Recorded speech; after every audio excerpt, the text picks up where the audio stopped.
Good morning. Y'all are very fortunate. At the 8:30 Mass, we had a downpour. And if you didn't have an umbrella, you got soaking wet. And people were coming into the church, they were joyful.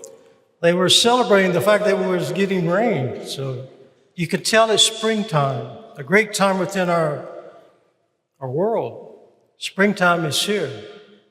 And the transformation of everything, the trees, the flowers, the grass, everything's alive. And so you can also say the church too is alive. Easter, now we celebrate, the Easter is every day. It's not just one day, it's every day for 50 days up until Pentecost. 50 days. Transformation of all of us and living the gospel and how Jesus comes to us. Today, as we celebrate Divine Mercy Sunday, His mercy, His love continues every day. And it goes on and on. Those who were just entered into the church, there was 35. I'm not going to tell you to raise your hand, but the Easter Vigil was 4 hours long because of all the blessings we had, people coming into the church. And their lives have been transformed, and they continue to be. Some of you are here. It's a wonderful time in our church. And also, I'd like to share with you, 26 years ago, to the day,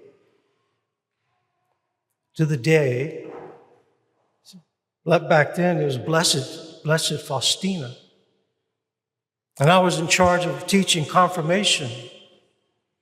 26 years ago, fairly new Catholic, raised Baptist, teaching confirmation. A lot of say, what? Yes. I consecrated that class to Blessed Faustina. Pray to her. Ask for her blessings upon those class. And the day they were confirmed, 26 years ago, they were confirmed.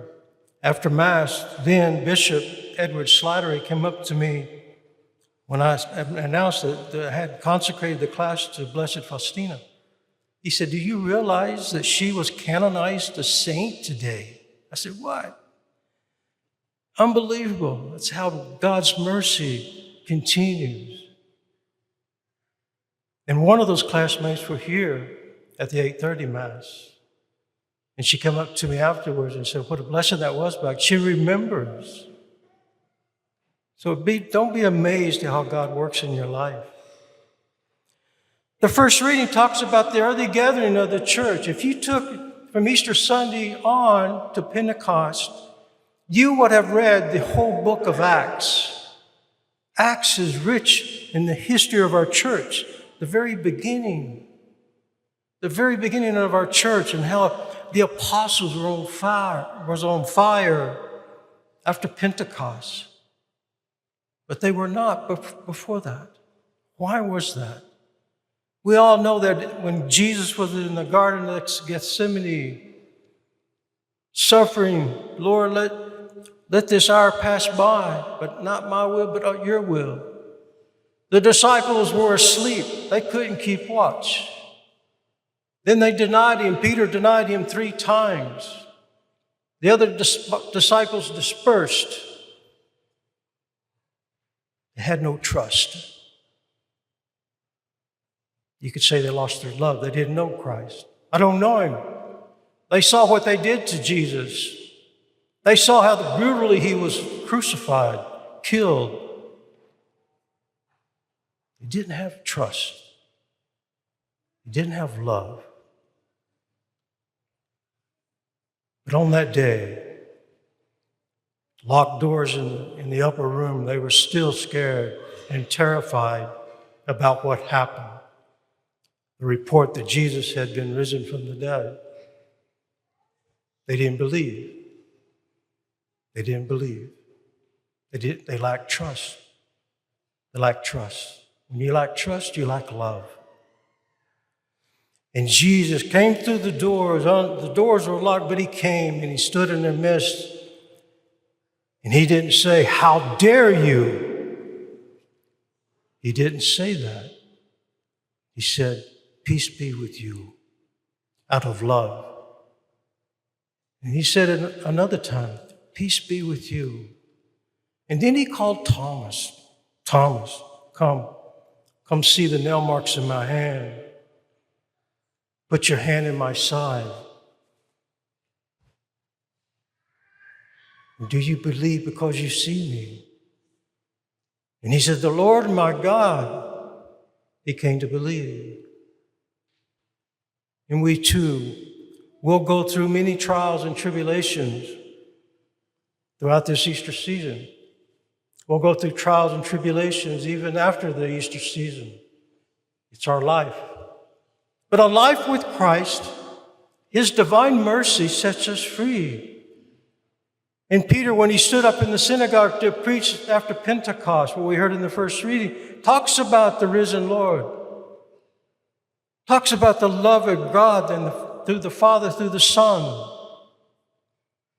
and how it transforms our lives. And the church began to grow. And on that day, thousands were brought into the church. Jesus told Faustina this, the greater the misery of a soul, the greater is my right to my mercy. Urge all souls to trust in the unfathomable abyss of my mercy, because I want to save them all. On the cross, the fountain of my mercy was opened wide to the lance for all souls, for all of us. The fountain of my mercy was opened wide to the lance of all souls, and no one have I excluded. The love of Christ is for everyone. No one is excluded in the mercy that comes from the cross and all the trials and tribulations that come to us. Trust in his mercy. The apostles finally saw and believed. They trusted. Without trust, there is no love. Without trust, there is no love. Thus, trust must be our total self-gift back to Jesus and the love that he brings to us. Trusting Jesus every day will change the course of your life and the course of history. He comes to live and breathe his life in us. The early church, they gathered. They were all in faith and union with one another. They were selling all of their possessions and giving to those in need. They were giving out of love because they trusted. To present what they did and shared in that meal, they gathered each day, not just on the Sunday. They gathered each day and celebrated the breaking of bread, the Eucharist. The early Catholic Church was beginning to form. And I always tell my Protestant brothers and sisters, the Catholic Church began. Peter, the first pope. And our faith continues to grow in the desire to love one another. When we find people suffering, bring them, share with them your love. And I'll leave you with this. There are no limits. There are no limits to what God can do in our lives. There is no limits what he can do when we trust in his mercy.